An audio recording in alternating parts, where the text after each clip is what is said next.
Kodagu channel ವಾರ್ತೆಗಳ ಪ್ರಾಯೋಜಕರು Muliya Keshav Bhat and sons, Madikeri, Gonikoppa, Puttur, Bengaluru.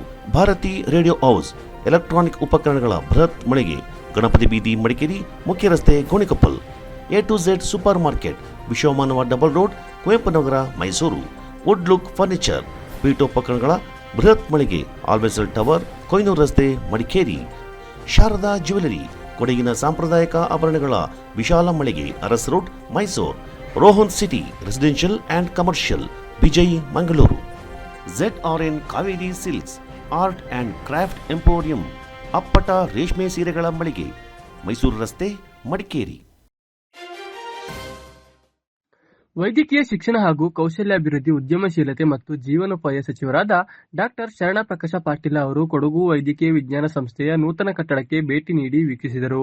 ಬಳಿಕ ಆಸ್ಪತ್ರೆಗೆ ತೆರಳಿ ತುರ್ತು ಚಿಕಿತ್ಸಾ ವಿಭಾಗ, ರಕ್ತನಿಧಿ ಕೇಂದ್ರ, ಹೊಸದಾಗಿ ಅಳವಡಿಸಿರುವ MRI ಸ್ಕ್ಯಾನಿಂಗ್ ಕೇಂದ್ರ ಮತ್ತಿತರ ವಿಭಾಗಗಳಿಗೆ ಭೇಟಿ ನೀಡಿ ಅಲ್ಲಿನ ವ್ಯವಸ್ಥೆ ಬಗ್ಗೆ ಮಾಹಿತಿ ಪಡೆದರು.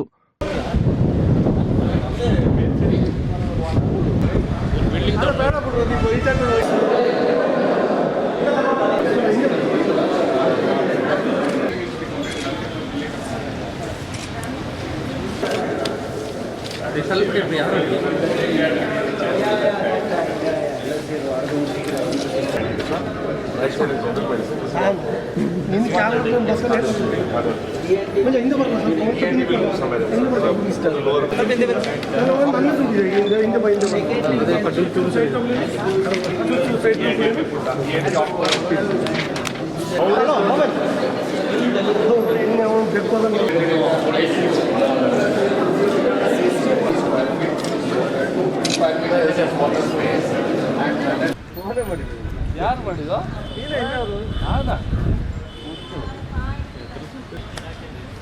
ಹೇಳಿ 9:00 ಫೋನ್ ಮಾಡಿದ್ದೀನಿ. ಅದೇ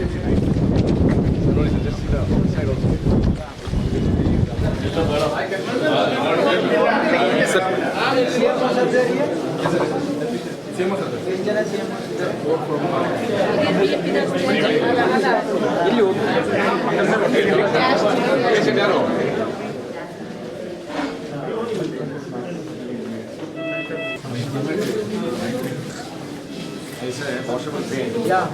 They should do number of patients. ಎಲ್ಲ ಸೇರಿ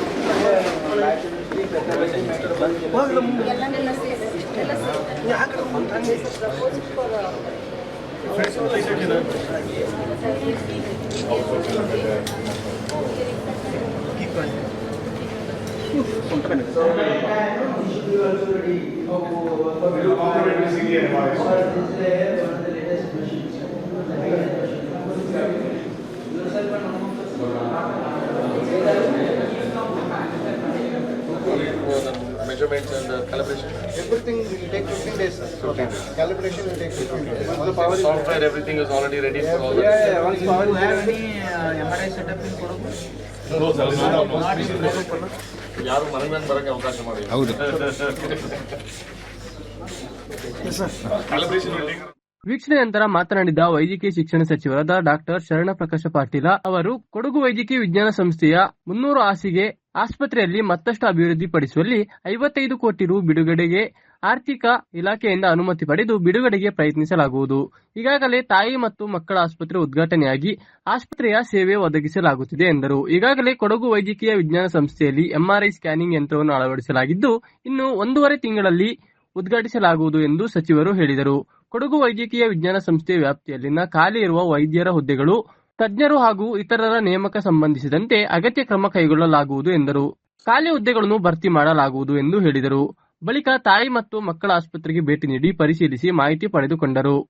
ಕೊಡಗು ಬಂದಿರತಕ್ಕಂಥ ಉದ್ದೇಶ, ಇಲ್ಲಿ ನಮ್ಮ Kodagu institute of medical sciences ಅಲ್ಲಿ ನಾವು ಏನೆಲ್ಲ ಫೆಸಿಲಿಟೀಸ್ ಎನ್ಹಾನ್ಸ್ ಮಾಡ್ಬೋದು ಮತ್ತು ಕೆಲವೊಂದು ಕಾಮಗಾರಿಗಳು ಇಲ್ಲಿ ಅರ್ಧಕ್ಕೆ ನಿಂತಿವೆ, ಅದನ್ನು ಕಂಪ್ಲೀಟ್ ಮಾಡೋದಕ್ಕೆ ಯಾವ ರೀತಿ ಪ್ಲ್ಯಾನ್ ಮಾಡಬೇಕು ಅಂತ ಅದೊಂದು.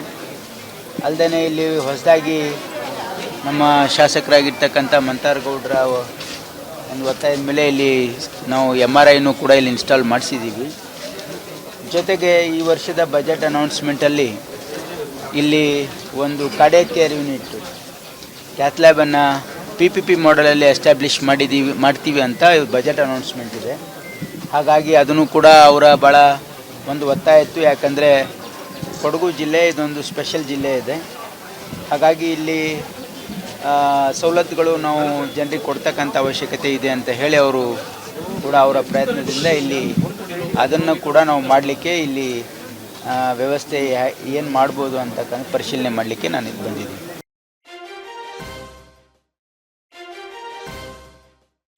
ವೈದ್ಯಕೀಯ ಶಿಕ್ಷಣ ಸಚಿವರಿಂದ ಕೊಡಗು ವೈದ್ಯಕೀಯ ವಿಜ್ಞಾನ ಸಂಸ್ಥೆಯ ಕಾಲೇಜಿನ ವಿದ್ಯಾರ್ಥಿಗಳ ಜೊತೆ ಸಂವಾದ.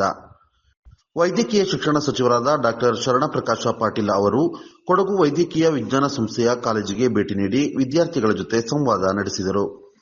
ಆರಂಭದಲ್ಲಿ ವೈದ್ಯಕೀಯ ವಿದ್ಯಾರ್ಥಿಗಳು ಮಾತನಾಡಿ, ವೈದ್ಯಕೀಯ ಕಾಲೇಜು ಮತ್ತು ಆಸ್ಪತ್ರೆಗೆ ತುಂಬಾ ದೂರವಿದ್ದು ಬಸ್ ಸೌಲಭ್ಯ ಸಮರ್ಪಕವಾಗಿಲ್ಲದೆ ಕಠಿಣ ಪರಿಸ್ಥಿತಿಯನ್ನು ಪ್ರತಿನಿತ್ಯ ಎದುರಿಸುತ್ತಿದ್ದು, ಈ ಸಂಬಂಧ ಹೆಚ್ಚಿನ ಬಸ್ ಸೌಲಭ್ಯ ಕಲ್ಪಿಸಬೇಕು ಎಂದು ಒತ್ತಾಯಿಸಿದರು. ಅಂತರ್ಜಾಲ ಸಂಪರ್ಕವಿಲ್ಲದೆ ಅಧ್ಯಯನ ಮತ್ತು ಮಾಹಿತಿ ಸಂಗ್ರಹಕ್ಕೆ ತುಂಬಾ ತೊಂದರೆಯಾಗಿದೆ. ಈಗಿರುವ ವೈಫೈ ಸೇವೆ 1 ಅಥವಾ 2 ಕೊಠಡಿಗೆ ಸಾಲುವುದಿಲ್ಲ. ಆದ್ದರಿಂದ ಟವರ್ ನಿರ್ಮಾಣ ಮಾಡಬೇಕು ಎಂದು ವಿದ್ಯಾರ್ಥಿಗಳು ಮನವಿ ಮಾಡಿದರು. ಈ ಕುರಿತು ಪ್ರತಿಕ್ರಿಯಿಸಿದ ವೈದ್ಯಕೀಯ ಶಿಕ್ಷಣ ಸಚಿವರಾದ ಡಾಕ್ಟರ್ ಆರ್ ಶರಣಪ್ರಕಾಶ ಪಾಟೀಲ ಅವರು ಸದ್ಯ ವೈಫೈ ಸೇವೆಯನ್ನು ವಿಸ್ತರಿಸುವಂತೆ ಅಧಿಕಾರಿಗಳಿಗೆ ಸೂಚಿಸಿದರು. ಬಸ್ ಸೌಲಭ್ಯವನ್ನು ಹೆಚ್ಚಿಸಲು ಅಗತ್ಯ ಕ್ರಮ ಕೈಗೊಳ್ಳುವಂತೆ ಸಚಿವರು ಕಟ್ಟುನಿಟ್ಟಿನ ಸೂಚನೆ ನೀಡಿದರು. ಗುಡ್ಡಗಾಡು ಪ್ರದೇಶವಾಗಿರುವುದರಿಂದ ಕೆಲವೊಂದು ಕೊರತೆಗಳನ್ನು ಎದುರಿಸಬೇಕಿದ್ದು, ಸಾಧ್ಯವಾದಷ್ಟು ಅಗತ್ಯ ಮೂಲಭೂತ ಸೌಕರ್ಯ ಕಲ್ಪಿಸಲಾಗುವುದು ಎಂದರು.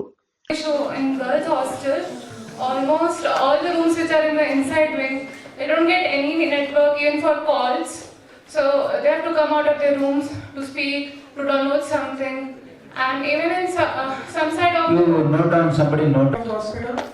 Let's go. Sir. Okay, do you see somebody else also told me this? Yeah, why there is first year student. There are couple. I'm representing the postgraduates. So there are two particular issues I want to represent. One is the regularity of stipend pay. So past 3 months we haven't been given the stipend, sir. no, for football and cricket it will not be possible here because there is no space here. But other sports we can you can make one basketball ground for them. You have shuttle and all indoor? Yes, sir. Yeah, you have table tennis? Yes, sir. Okay, at least you can do one volleyball and basketball if you're not able to do a football ground here because there is no space. But I think Panchayatili elladru land idya kelagade. Block already they made 2 separate for badminton and TT.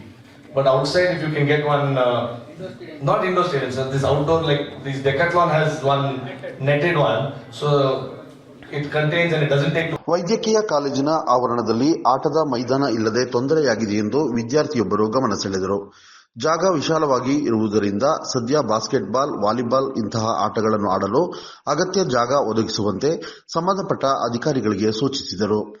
ಈ ಸಂದರ್ಭದಲ್ಲಿ ಮಧ್ಯಪ್ರವೇಶಿಸಿ ಮಾತನಾಡಿದ ಶಾಸಕ doctor Mantar Gowda ಅವರು ಕಾಲೇಜಿನ ಆವರಣದಲ್ಲಿ ಕನಿಷ್ಠ 100x100 ಆಟದ ಮೈದಾನ ನಿರ್ಮಾಣ ಮಾಡಲು ಅಗತ್ಯ ಸಹಕಾರ ನೀಡಲಾಗುವುದು ಎಂದು ಹೇಳಿದರು. ವೈದ್ಯಕೀಯ ಕಾಲೇಜಿನಲ್ಲಿ ಕುಡಿಯುವ ನೀರಿನ ಸಂಪರ್ಕ ಸಮರ್ಪಕವಾಗಿಲ್ಲ. ಬೇಸಿಗೆ ಸಂದರ್ಭದಲ್ಲಂತೂ ತುಂಬಾ ಪರಿತಪಿಸುವ ಪರಿಸ್ಥಿತಿ ನಿರ್ಮಾಣವಾಗಿತ್ತು ಎಂದು ವಿದ್ಯಾರ್ಥಿನಿಯೊಬ್ಬರು ಬೆಳಕು ಚೆಲ್ಲಿದರು. ಈ ಸಂದರ್ಭದಲ್ಲಿ ಮಾತನಾಡಿದ ಡಾಕ್ಟರ್ ಮಂತರಗೌಡ ಅವರು ಕೊಡಗು ವೈದ್ಯಕೀಯ ವಿಜ್ಞಾನ ಸಂಸ್ಥೆಯ ಕಾಲೇಜು ಗ್ರಾಮ ಪಂಚಾಯತ್ ವ್ಯಾಪ್ತಿಗೆ ಬರುವುದರಿಂದ ಜಲಜೀವನ್ ಮಿಷನ್ ಯೋಜನೆಯಡಿಯಲ್ಲಿ ನೀರು ಸಂಪರ್ಕ ಕಲ್ಪಿಸಲಾಗಿದೆ. ಸದ್ಯ ಹೊಸ ಬೋರ್ವೆಲ್ ಅನ್ನು ನಾಳೆಯೇ ಕೊರೆಸುವಂತೆ ಅಧಿಕಾರಿಗಳಿಗೆ ಸೂಚಿಸಿದರು. ಬಿಎಸ್ಸಿ ನರ್ಸಿಂಗ್ ವಿದ್ಯಾರ್ಥಿಯೊಬ್ಬರು ಮಾತನಾಡಿ, ನರ್ಸಿಂಗ್ ವಿದ್ಯಾರ್ಥಿಗಳಿಗೆ ಪ್ರತ್ಯೇಕ ವಿದ್ಯಾರ್ಥಿ ನಿಲಯ ಸ್ಥಾಪಿಸಬೇಕು. ವಿದ್ಯಾರ್ಥಿ ನಿಲಯ ಇಲ್ಲದೆ ತುಂಬಾ ತೊಂದರೆಯಾಗಿದೆ ಎಂದು ಸಚಿವರ ಗಮನಕ್ಕೆ ತಂದರು. ಹಾಗೆಯೇ ನರ್ಸಿಂಗ್ ಶಿಕ್ಷಣದಲ್ಲಿ ಬೋಧಕರ ಹುದ್ದೆಗಳು ಖಾಲಿಯಿದ್ದು ಭರ್ತಿ ಮಾಡಬೇಕು ಎಂದು ವಿದ್ಯಾರ್ಥಿಯೊಬ್ಬರು ಮನವಿ ಮಾಡಿದರು. ಈ ಸಂದರ್ಭದಲ್ಲಿ ಮಾತನಾಡಿದ ಶಾಸಕ ಮಂತರಗೌಡ ಅವರು ಬಿಎಸ್ಸಿ ನರ್ಸಿಂಗ್ ವಿದ್ಯಾರ್ಥಿಗಳಿಗೆ ಬಿಸಿಎಂ ವಿದ್ಯಾರ್ಥಿ ನಿಲಯದಲ್ಲಿ ಪ್ರವೇಶಕ್ಕೆ ಅವಕಾಶ ಮಾಡಲಾಗಿದೆ ಎಂದು ಹೇಳಿದರು. ಕೊಡಗು ವೈದ್ಯಕೀಯ ವಿಜ್ಞಾನ ಸಂಸ್ಥೆಯ ಕಾಲೇಜಿನ ಆವರಣದಲ್ಲಿ ಪ್ರಾವಿಷನ್ ಸ್ಟೋರ್ ಇಲ್ಲದೆ ತೊಂದರೆಯಾಗಿದೆ ಎಂದು ವಿದ್ಯಾರ್ಥಿನಿಯೊಬ್ಬರು ಗಮನ ಸೆಳೆದರು. ಈ ಕುರಿತು ಪ್ರತಿಕ್ರಿಯಿಸಿದ ವೈದ್ಯಕೀಯ ಶಿಕ್ಷಣ ಸಚಿವರು ಕೆಎಂಎಫ್ ಮಳಿಗೆ ತೆರೆಯಲು ಅವಕಾಶ ಮಾಡುವಂತೆ ಸೂಚಿಸಿದರು. ಎನ್ಎಚ್ಎಂ ನಡಿ ಕಳೆದ 4 ತಿಂಗಳಿನಿಂದ ವೇತನ ಪಾವತಿಯಾಗಿಲ್ಲ ಎಂದು ವೈದ್ಯರೊಬ್ಬರು ಸಚಿವರ ಗಮನಕ್ಕೆ ತಂದರು. ವೈದ್ಯಕೀಯ ಶಿಕ್ಷಣ ಇಲಾಖೆಯ ನಿರ್ದೇಶಕರಾದ ಸುಜಾತಾ ರಾಥೋಡ್ ಅವರು ವೇತನ ಪಾವತಿಗೆ ಅಗತ್ಯ ಕ್ರಮ ವಹಿಸಲಾಗುವುದು ಎಂದು ತಿಳಿಸಿದರು. So also we need a flexible bus timings for the students? To present the bill immediately, because whomsoever get it first, submit the bill first, they'll get it first. So you'll be alert on this. Sir, and one more thing. Also, trying to convince the finance department on this. There is a demand from everywhere about this. So we are trying to do our best. But is there anything else? These are the two things. Can I just give this? Yeah, please come. Are you paying in time? I'm asking in the terms of volume. 4 trips they are doing. 4 trips is sufficient. How many trips you want? Each trip, 1 more is required. Okay, we'll look into it. Okay, how many buses are required and how much money you are collecting from them? You should work out on that economics. If you are not able to purchase more buses, at least you should increase the trips. Business ಇನ್ವೆಸ್ಟ್ಮೆಂಟ್ಗೆ ಹೊಸ landmark Rohan city. ವಾಣಿಜ್ಯ ಸ್ಥಳಗಳ ಮೇಲಿನ ಹೂಡಿಕೆಯ ಮೇಲೆ 7.5% ನಷ್ಟು guaranteed return. ತಡ ಯಾಕೆ? ಈಗಲೇ ಇನ್ವೆಸ್ಟ್ ಮಾಡಿ. ನಿಮ್ಮ ಹೂಡಿಕೆಗೆ ಬೆಸ್ಟ್ ಪ್ರೈಸ್ ಸಿಗುವಾಗ ತಡ ಯಾಕೆ? ನಿಮ್ಮ ಸಕ್ಸೆಸ್ನ ಹೊಸ ಅಡ್ರೆಸ್ ರೋಹನ್ ಸಿಟಿ, ವಿಜಯ್, ಮಂಗಳೂರು.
ಪ್ರೀತಿಯ ಸಂಕೇತ ಅಳಿಯದ ಸಂಬಂಧ ನಗುವಿನ ಸೌಂದರ್ಯ ಇದು ಸ್ನೇಹದ ಬಾಂಧವ್ಯ ಒಲವಿನ ಪ್ರತಿಧ್ವನಿ ತಂದಿದೆ ಸಂದಸ ಚಿನ್ನದ ಪ್ರತಿಹನಿ ತಂದಿದೆ ಸಂಭ್ರಮ ಮುಳಿಯ ಜ್ಯೂಸ್ ಕಣ ಕಣದಲು ಆನಂದ ಮುಳಿಯ ಜ್ಯೂಸ್ ಕಣ ಕಣದಲು ಸೌಂದರ್ಯ ಮುಳಿಯ ಜ್ಯೂಸ್ ಕಣ ಕಣದಲು ಆನಂದ ಮುಳಿಯ ಜ್ಯೂಸ್ ಕಣ ಕಣದಲು ಸೌಂದರ್ಯ. Mulia Jewels, creating happiness. One more opportunity for the student beyond academics to emerge as a leader.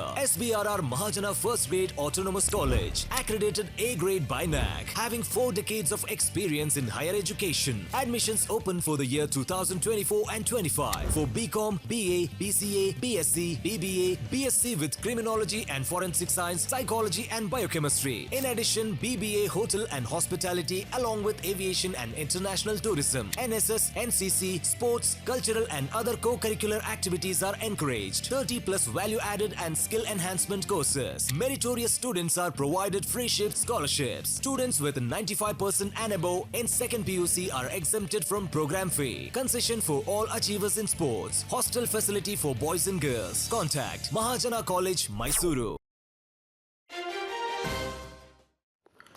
College ದಿನಗಳಿಂದಲೇ ಪರಿಚಿತರಾದ ಸರಳ ವ್ಯಕ್ತಿತ್ವ ಹೊಂದಿರುವ ಸಮಾಜ ಸೇವಕ, ಜನಾನುರಾಗಿಯಾಗಿ ಅನೇಕ ಸಂಘ ಸಂಸ್ಥೆಗಳಲ್ಲಿ ತೊಡಗಿಸಿಕೊಂಡಿರುವ ಕೆಪಿಸಿಸಿ ಪ್ರಧಾನ ಕಾರ್ಯದರ್ಶಿಗಳಾದ ಟಿಎಂ ಶಾಹಿದ್ ತೆಕ್ಕಿಲ್ ಅವರನ್ನು ಸುಮಾರು 40 ಸಂಘ ಸಂಸ್ಥೆಗಳು ಸಾರ್ವಜನಿಕವಾಗಿ ಸನ್ಮಾನಿಸಿ ಅಭಿನಂದಿಸುವುದು ನಮಗೆಲ್ಲ ಹೆಮ್ಮೆ ಎಂದು ಟಿಎಂ ಶಾಹಿದ್ ತೆಕ್ಕಿಲ್ ಅಭಿನಂದನಾ ಸಮಿತಿಯ ಅಧ್ಯಕ್ಷರು ಹಾಗೂ ಕರ್ನಾಟಕ ಅರೆಭಾಷೆ ಸಂಸ್ಕೃತಿ ಮತ್ತು ಸಾಹಿತ್ಯ ಅಕಾಡೆಮಿ ಅಧ್ಯಕ್ಷರಾದ ಸದಾನಂದ ಮಾವಜ್ಜಿ ಅವರು ಹರ್ಷ ವ್ಯಕ್ತಪಡಿಸಿದರು.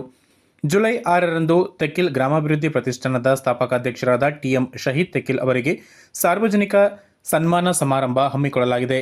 ಕರ್ನಾಟಕ ವಿಧಾನಸಭಾಧ್ಯಕ್ಷ ಯುಟಿ ಖಾದರ್ ಕಾರ್ಯಕ್ರಮವನ್ನು ಉದ್ಘಾಟಿಸಲಿದ್ದು, ಆರೋಗ್ಯ ಸಚಿವ ದಿನೇಶ್ ಗುಂಡೂರಾವ್ ಅಭಿನಂದನಾ ಸಂಚಿಕೆ ಬಿಡುಗಡೆ ಮಾಡಲಿದ್ದಾರೆ ಎಂದು ಮಾಹಿತಿ ನೀಡಿದರು. ವಿಧಾನ ಪರಿಷತ್ ಮುಖ್ಯ ಸಚೇತಕರಾದ ಸಲೀಂ ಅಹಮದ್ 55 ಸೇವಾ ಚಟುವಟಿಕೆಗಳಿಗೆ ಚಾಲನೆ ನೀಡಲಿದ್ದು, ಚಟುವಟಿಕೆಗಳ ಸವಲತ್ತುಗಳನ್ನು ಸುಳ್ಯ ವಿಧಾನಸಭಾ ಕ್ಷೇತ್ರದ ಶಾಸಕ ಭಾಗೀರಥಿ ಮುರಳಿಯ ವಿತರಣೆ ಮಾಡಲಿದ್ದಾರೆ. ಮುಖ್ಯ ಅತಿಥಿಗಳಾಗಿ ಸರ್ಕಾರದ ಕನ್ನಡ ಅಭಿವೃದ್ಧಿ ಪ್ರಾಧಿಕಾರದ ಅಧ್ಯಕ್ಷ ಡಾಕ್ಟರ್ ಪುರುಷೋತ್ತಮ ಬಿಳಿಮಲೆ, ಲಯನ್ಸ್ ಜಿಲ್ಲಾ ಮಾಜಿ ರಾಜ್ಯಪಾಲ ಲಯನ್ ಎಂಜೆಎಫ್ ಎಂಬಿ ಸದಾಶಿವ, ಮಾಜಿ ಸಚಿವ ರಮನಾಥ ರೈ, ವಿರಾಜಪೇಟೆ ಕ್ಷೇತ್ರದ ಶಾಸಕ ಎಎಸ್ ಪೊನ್ನಣ್ಣ, ಮಡಿಕೇರಿ ಕ್ಷೇತ್ರದ ಶಾಸಕ ಡಾಕ್ಟರ್ ಮಂಥರ್ಗೌಡ, ವಿಧಾನ ಪರಿಷತ್ ಶಾಸಕ ಮಂಜುನಾಥ್ ಭಂಡಾರಿ, ಐವನ್ ಡಿಸೋಜಾ ಸೇರಿದಂತೆ ಮತ್ತಿತರ ಗಣ್ಯರು ಪಾಲ್ಗೊಳ್ಳಲಿದ್ದಾರೆ ಎಂದರು.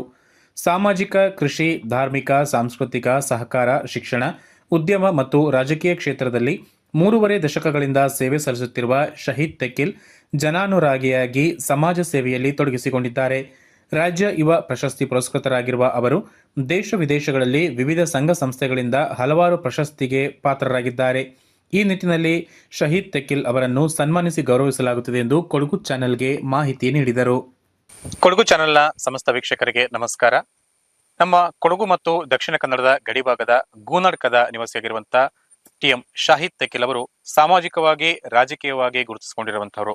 ಬಹಳಷ್ಟು ಸಮಾಜ ಸೇವೆಯನ್ನ ಮಾಡಿ ಜನಮಾನಸದಲ್ಲಿ ಒಬ್ಬ ಜನನಾಯಕ ಅಂತ ಹೇಳಿಸಿಕೊಂಡಂತಹ ವ್ಯಕ್ತಿಗೆ ಇದೇ ಶನಿವಾರ ಸುಳ್ಯದ ಬಂಟರ ಭವನದಲ್ಲಿ ಒಂದು ಅಭಿನಂದನಾ ಕಾರ್ಯಕ್ರಮವನ್ನು ಹಮ್ಮಿಕೊಳ್ಳಲಾಗಿದೆ. ಸುಮಾರು 40ಕ್ಕೂ ಹೆಚ್ಚು ಸಂಘಟನೆಗಳು ಇವರನ್ನ ಸನ್ಮಾನಿಸ್ತಾ ಇದ್ದಾರೆ.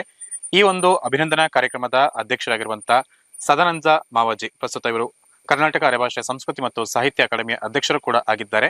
ಯಾವ ರೀತಿಯ ಸಿದ್ಧತೆಯನ್ನ ನಡೆಸ್ತಾ ಇದ್ದಾರೆ ಮತ್ತೆ ಯಾವ ಕಾರಣಕ್ಕಾಗಿ ಶಾಹಿದ್ ತೆಕ್ಕಿಲ್ ಇವರಿಗೆ ಒಂದು ಸನ್ಮಾನ ಕಾರ್ಯಕ್ರಮವನ್ನ ಮಾಡ್ತಿದ್ದಾರೆ, ಇದನ್ನೆಲ್ಲ ಅವರಿಂದನೇ ಕೇಳಿದುಕೊಳ್ಳೋಣ. ಸರ್ ನಮಸ್ತೆ. ನಮಸ್ತೆ ಸರ್ ಹೇಳಿ, ಈಗ ಒಂದು ತೆಕ್ಕಿಲ್ ಶಾಹಿದ್ ಅವರು ಇರ್ಬೋದು, ಅವ್ರನ್ನ ಯಾವ ಕಾರಣಕ್ಕಾಗಿ ನಾವು ಗುರುತಿಸಿದ್ದೀರಿ ಮತ್ತೆ ಯಾವ ಸಂಘಟನೆಗಳು ಅವರಿಗೆ ಇವತ್ತು ಸನ್ಮಾನವನ್ನ ಮಾಡ್ತಾ ಇದೆ? ಟಿ.ಎಂ. ಶಹೀದ್ ಅವರು ಬಾಲ್ಯದಿಂದಲೇ ಒಂದು ಸಂಘಟನಾ ಚಾತುಚಕ್ಯತೆ ಇರತಕ್ಕಂಥ ಒಬ್ಬ ವ್ಯಕ್ತಿ. ಅವರು ಹಲವು ಸಂಘ ಸಂಸ್ಥೆಗಳಲ್ಲಿ ದುಡಿದಿದ್ದಾರೆ.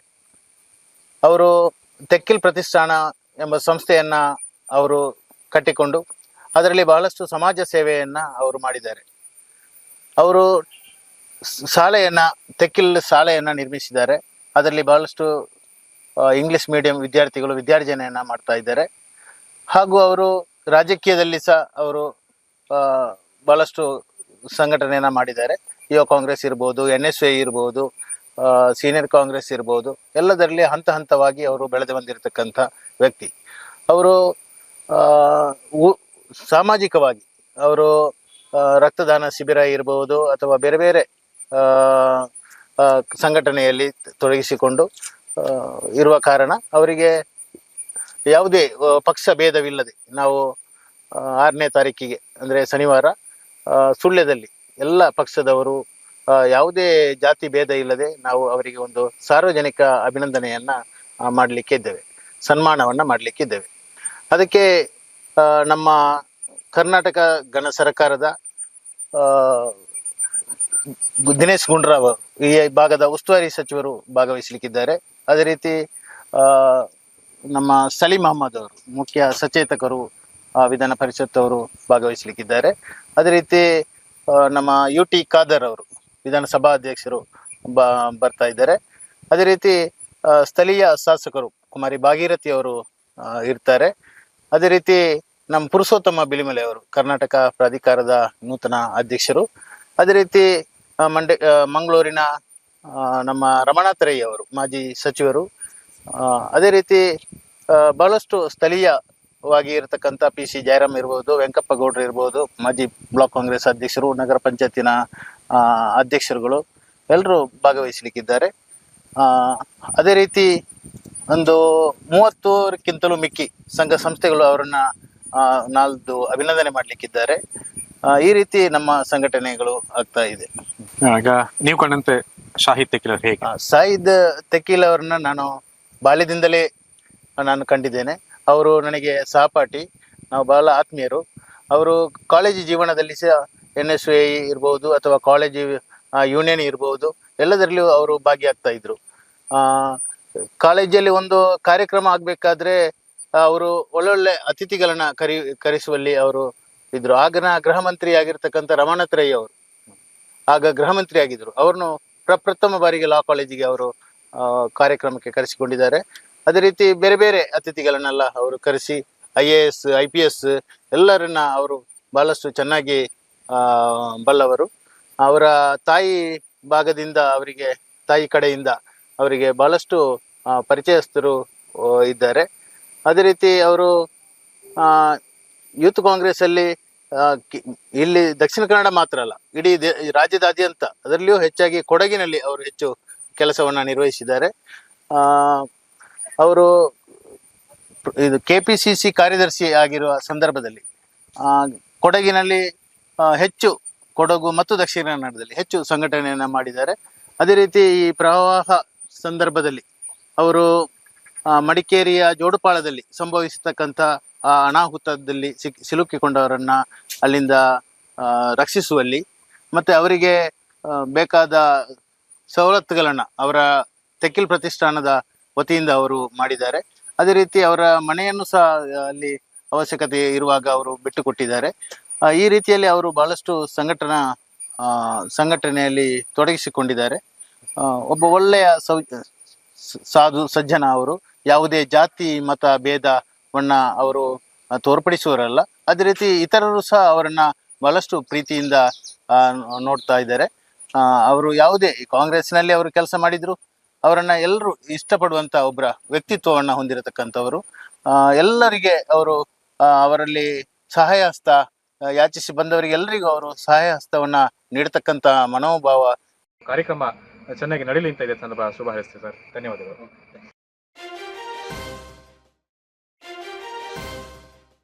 ಜುಲೈ 9ರಂದು ವಿರಾಜಪೇಟೆ ಶಾಸಕ ಹಾಗೂ ಮುಖ್ಯಮಂತ್ರಿಗಳ ಕಾನೂನು ಸಲಹೆಗಾರರಾದ ES ಪೊನ್ನಣ್ಣ ಅವರ ಹುಟ್ಟುಹಬ್ಬ. ವಿರಾಜಪೇಟೆ ಶಾಸಕ ಹಾಗೂ ಮುಖ್ಯಮಂತ್ರಿಗಳ ಕಾನೂನು ಸಲಹೆಗಾರರಾದ ES ಪೊನ್ನಣ್ಣ ಅವರ 50ನೇ ವರ್ಷದ ಹುಟ್ಟಿದ ಹಬ್ಬ ಜುಲೈ 9ರಂದು ವಿರಾಜಪೇಟೆಯಲ್ಲಿ ಆಚರಣೆ ಮಾಡಲಾಗುವುದು. ಬೆಳಗ್ಗೆ 9 ಗಂಟೆಗೆ ದೊಡ್ಡಟ್ಟಿ ಚೌಕಿಯಲ್ಲಿ ಬೆಳಗಿನ ಉಪಹಾರ, 10 ಗಂಟೆಗೆ ಪುರಸಭಾ ಸಭಾಂಗಣದಲ್ಲಿ ಪೌರ ಕಾರ್ಮಿಕರ ಜೊತೆಯಲ್ಲಿ ಕೇಕ್ ಕತ್ತರಿಸಿ ಹುಟ್ಟಿದ ದಿನ ಆಚರಣೆ. ನಂತರ 10:30ಕ್ಕೆ ವಿರಾಜಪೇಟೆ ಸರ್ಕಾರಿ ಆಸ್ಪತ್ರೆಯಲ್ಲಿ ಚಿಕಿತ್ಸೆ ಪಡೆಯುತ್ತಿರುವ ಒಳರೋಗಿಗಳಿಗೆ ಹಣ್ಣು ಹಂಪಲು ವಿತರಣೆ ಕಾರ್ಯಕ್ರಮ ನಡೆಯಲಿದೆ ಎಂದು ಪಟ್ಟಣ ಪಂಚಾಯಿತಿ ಸದಸ್ಯರಾದ DP ರಾಜೇಶ್ ಮಾಹಿತಿ ನೀಡಿದರು. ಇವತ್ತಿನ ದಿನ ನಾವು ಪತ್ರಿಕಾಗೋಷ್ಠಿ ಕರೆದ ಕಾರಣ ಏನು ಅಂತ ಹೇಳಿದ್ರೆ, ಇದೇ ತಿಂಗಳು 9ನೇ ತಾರೀಕು ನಮ್ಮ ಜನಪ್ರಿಯ ಶಾಸಕರಾದ ES ಪೊನ್ನಣ್ಣವರಿಗೆ 50 ವರ್ಷ ಹುಟ್ಟುಹಬ್ಬವನ್ನು ಆಚರಣೆ ಮಾಡುವ ಉದ್ದೇಶದಿಂದ ನಮ್ಮ ಕಾಂಗ್ರೆಸ್ನ ಪುರಸಭಾ ಸದಸ್ಯರು ಒಂದು ಕಾರ್ಯಕ್ರಮ ಹಮ್ಮಿಕೊಂಡಿದ್ದೇವೆ. ಆ ಕಾರ್ಯಕ್ರಮ ಏನು ಅಂತ ಹೇಳಿದ್ರೆ, ಮೊದಲಿಗೆ ವಿರಾಜಪೇಟೆ ಚೌಕಿಯಲ್ಲಿ ಅಲ್ಲಿ ಬೆಳಿಗ್ಗೆ ಉಪಹಾರ ಅನ್ನ ಅಲ್ಲಿ ಇರುವ ಕಾರ್ಮಿಕರಿಗೆ ನೀಡುವಂಥದ್ದು. ಹಾಗೆ ಪುರಸಭೆಯ ಪೌರ ಕಾರ್ಮಿಕರು ಅವರಿಗೆಲ್ಲ ಅವ್ರ ಜೊತೆಗೆ ಆಚರಣೆ ಮಾಡುವಂಥ ಉದ್ದೇಶದಿಂದ ಅವ್ರ ಜೊತೆಗೆ ಒಂದು ಕೇಕ್ ಕಟ್ಟಿಂಗ್ ಒಂದು ವ್ಯವಸ್ಥೆಯನ್ನು ಮಾಡಿಕೊಂಡಿದ್ದಾರೆ. ಹಾಗೆ ವಿರಾಜಪೇಟೆಯ ಸಾರ್ವಜನಿಕ ಆಸ್ಪತ್ರೆಯಲ್ಲಿ ಒಂದು ಹಣ್ಣು ಹಂಪಲು ಹಂಚುವ ಕಾರ್ಯಕ್ರಮವನ್ನು ಇದು ನಮ್ಮ ಪುರಸಭಾ ಸದಸ್ಯರುಗಳು ಒಳಗೊಂಡು ಮಾಡ್ತಾ ಇದ್ದೇವೆ. ಎಲ್ಲ ಪುರಸಭೆಯಲ್ಲಿ 1-2 ಜನ ಬರಲಿಲ್ಲ ಕೂಡ ಅದೇನು ಅಂತಂದ್ರೆ ಅವರ ಬೇರೆ ಕಾರ್ಯಕ್ರಮಗಳು. ವಿರಾಜಪೇಟೆಯ ಪ್ರವಾಸಿ ಮಂದಿರದಲ್ಲಿ ನಡೆದ ಪತ್ರಿಕಾಗೋಷ್ಠಿಯಲ್ಲಿ ಈ ಬಗ್ಗೆ ಮಾಹಿತಿ ನೀಡಿದರು. ಈ ಸಂದರ್ಭ ಪಟ್ಟಣ ಪಂಚಾಯಿತಿ ಸದಸ್ಯರಾದ ಮೊಹಮ್ಮದ್ ರಾಫಿ, ಅಬ್ದುಲ್ ಜಲೀಲ್, ದೇಚಮ್ಮ ಕಾಳಪ್ಪ, CK ಪೃಥ್ವಿನಾಥ್, ಫಸಿಹಾ ತಬೂಜಂ, ರಜನಿಕಾಂತ್ SH ಮತೀನ್, ಪುರಸಭೆ ಸದಸ್ಯರಾದ CB ರವಿ, GG ಮೋಹನ್, ದಿನೇಶ್ ನಂಬಿಯಾರ್ ಭಾಗವಹಿಸಿದ್ದರು. ಜನಪ್ರಿಯ ಶಾಸಕರಾದ ಈ ಕ್ಷೇತ್ರದ ಶಾಸಕರಾದ ES ಪೊನ್ನಣ್ಣನವರ 50ನೇ ವರ್ಷಕ್ಕೆ ಅವರು ಕಾಲಿಡ್ತಾ ಇದ್ದಾರೆ. ಆ ಸುಸಂದರ್ಭದಲ್ಲಿ ನಮ್ಮ ವಿರಾಜಪೇಟೆ ಪುರಸಭೆ ವತಿಯಿಂದ ಒಂದು ವಿನೂತನ ಕಾರ್ಯಕ್ರಮವನ್ನು ಹಮ್ಮಿಕೊಂಡಿದ್ದೇವೆ. ಅದು ದೊಡ್ಡಟ್ಟಿ ಚೌಕಿಯಲ್ಲಿ ಬೆಳಿಗ್ಗೆ ಸಾರ್ವಜನಿಕರಿಗೆ ಉಪಹಾರ ಕಾರ್ಯಕ್ರಮ ಆಗ್ತದೆ. ಅದನ್ನು ನಮ್ಮ ಪುರಸಭೆ ಸದಸ್ಯರು ನಾವೆಲ್ಲರೂ ಸೇರಿ ನಮ್ಮ ವಿರಾಜಪೇಟೆ ಕ್ಷೇತ್ರದ ಜನಪ್ರಿಯ ಶಾಸಕರು ಮಾನ್ಯ ಮುಖ್ಯಮಂತ್ರಿಗಳ ಕಾನೂನು ಸಲಹೆಗಾರರಾದ ES ಪೊನ್ನಣ್ಣನವರಿಗೆ 50ನೇ ವಸಂತ 50ನೇ ಈ ಒಂದು ಹುಟ್ಟುಹಬ್ಬವನ್ನು ನಾವೆಲ್ಲರೂ ಕೂಡ ಸಡಗರ ಸಂಭ್ರಮದಿಂದ ವಿರಾಜಪೇಟೆಯ ನಾಗರಿಕರಿಗೆ ಒಂದು ರೀತಿಯಲ್ಲಿ ಆ ಒಂದು ದಿನದ ನಮ್ಮ ಶಾಸಕರ ಹುಟ್ಟುಹಬ್ಬವನ್ನು ನಾವು ಆಚರಣೆ ಮಾದರಿ ಆಗಬೇಕು ಅಂತ ಹೇಳಿರೋದು ನಮ್ಮ ಉದ್ದೇಶ. ಪುರಸಭೆಯ ಎಲ್ಲ ಸದಸ್ಯರು ಸೇರಿಕೊಂಡು ನಾವು ಮೊದಲನೇದಾಗಿ ಬೆಳಗಿನ ಉಪಹಾರದ ವ್ಯವಸ್ಥೆ ರಾಜೇಶ್ ಅವರು ಹೇಳಿದ ಹಾಗೆ ದೊಡ್ಡಟ್ಟಿ ಚೌಕಿಯಲ್ಲಿ ಇರುತ್ತೆ ಸಾರ್ವಜನಿಕವಾಗಿ. ತದನಂತರ ವಿರಾಜಪೇಟೆ ಪೌರ ಕಾರ್ಮಿಕರೊಂದಿಗೆ ಮಾನ್ಯ ಶಾಸಕರು ಬಂದು ನಮ್ಮ ಪುರಸಭೆಯಲ್ಲಿ ಕೇಕ್ ಕತ್ತರಿಸುವ ಮೂಲಕ ಅಲ್ಲಿ